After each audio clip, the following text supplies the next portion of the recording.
Hello দর্শক, আসসালামু আলাইকুম। আশা করি আপনারা সবাই অনেক বেশি ভালো আছেন।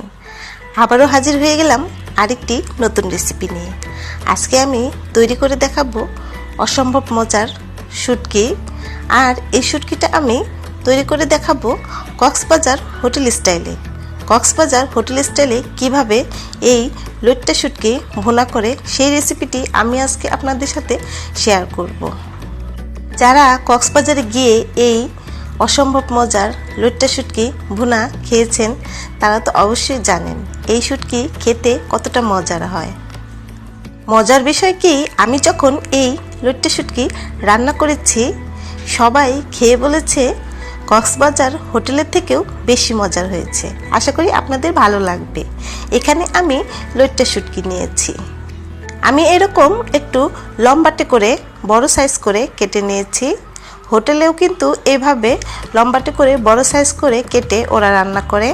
আর শুটকি কিভাবে পরিষ্কার করে ধুয়ে নিতে হয় সেটি আমার আরেকটি এই লইট্টা শুটকির ভিডিও রেসিপি আছে, চাইলে আপনারা ওটা দেখে নিতে পারেন। ওটার রেসিপির নাম হচ্ছে হাতে মাখা লইট্টা শুটকি ভর্তা। আমি রেসিপির লিঙ্কটা ডেসক্রিপশন বক্সে দিয়ে দেব, চাইলে আপনারা ওটাও দেখে নিতে পারেন।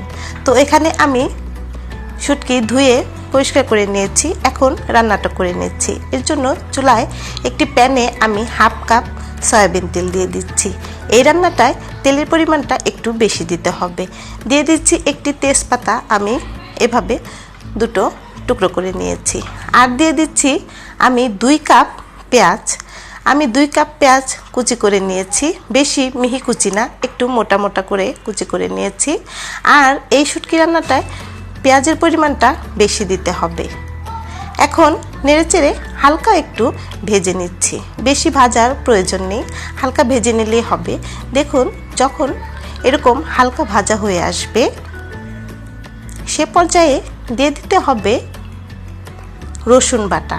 এখানে আমি 2টো বড় বড় রসুন কেটে খুব ভালো করে বেটে নিয়েছি, দেখতেই পাচ্ছেন। আপনারা চাইলে ব্লেন্ড করেও নিতে পারেন।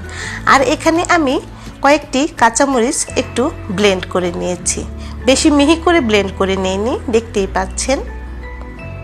এই শুটকি রান্নাটায় এই রসুন বাটা আর কাঁচামরিচ বাটাটা অবশ্যই দিতে হবে। একটু নেড়েচেড়ে 2-1 মিনিট কষিয়ে নিচ্ছি।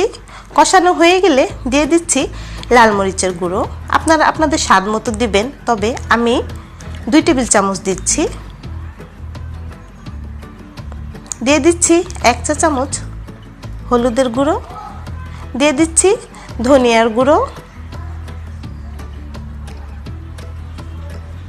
আর দিয়ে দিচ্ছি স্বাদ মতো লবণ। এখন সামান্য একটু পানি দিয়ে নেড়েচেড়ে মিক্সড করে দিচ্ছি। নেড়েচেড়ে মিক্সড করে দিয়ে আমি এখন কিছুক্ষণ কষিয়ে নিচ্ছি।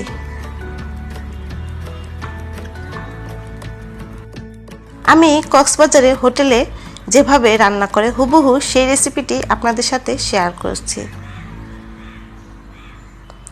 বেশ কিছুক্ষণ কষিয়ে নেওয়ার পর দেখুন পানিটাও কিন্তু শুকিয়ে গেছে। এখন ধুয়ে রাখা শুটকিগুলো দিয়ে দিচ্ছি, দিয়ে খুব ভালো করে মিক্সড করে দিচ্ছি। 2-3 মিনিটের মতো শুটকিটাকে কষিয়ে আরেকটু ভাজা ভাজা করে নেব। দেখুন আমি নেড়েচেড়ে ভাজা ভাজা করে নিচ্ছি। খেয়াল রাখতে হবে শুটকিগুলো যেন ভেঙে না যায়।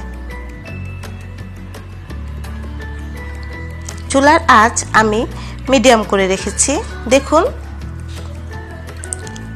শুটকিটা কিন্তু অনেকটাই ভাজা ভাজা হয়ে এসেছে, দারুণ একটা ফ্লেভার ছড়াচ্ছে।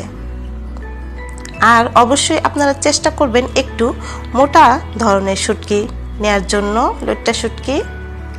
এখন আমি 1 কাপ পরিমাণ পানি দিয়েছি। পানিটা দিয়ে এখন নেড়েচেড়ে মিক্সড করে দেওয়ার পর চুলার আঁচ মিডিয়াম টু লো করে এখন আমি এভাবেই রেখে দেব যতক্ষণ পর্যন্ত না ঝোলটা পুরোপুরি শুকিয়ে আসবে, তেলটা পুরোপুরি ভেসে উঠবে। আর মাঝে 2-1 বার একটু নেড়েচেড়ে দিতে হবে। অবশ্যই সাবধানে নেড়েচেড়ে দিতে হবে যেন শুটকিগুলো ভেঙে না যায়। দেখুন আমার রান্নাটা কিন্তু হয়ে গেছে। হোটেলের শুটকি কিন্তু এরকম মাখা মাখা ঝোল থাকে, একেবারে অতিরিক্ত ঝোল না, আবার একেবারে শুকিয়েও ফেলবেন না। তবে আপনারা চাইলে আরেকটু শুকিয়েও নিতে পারেন। আমি চুলা থেকে নামিয়ে এখন সার্ভিং ডিশে তুলে নেব।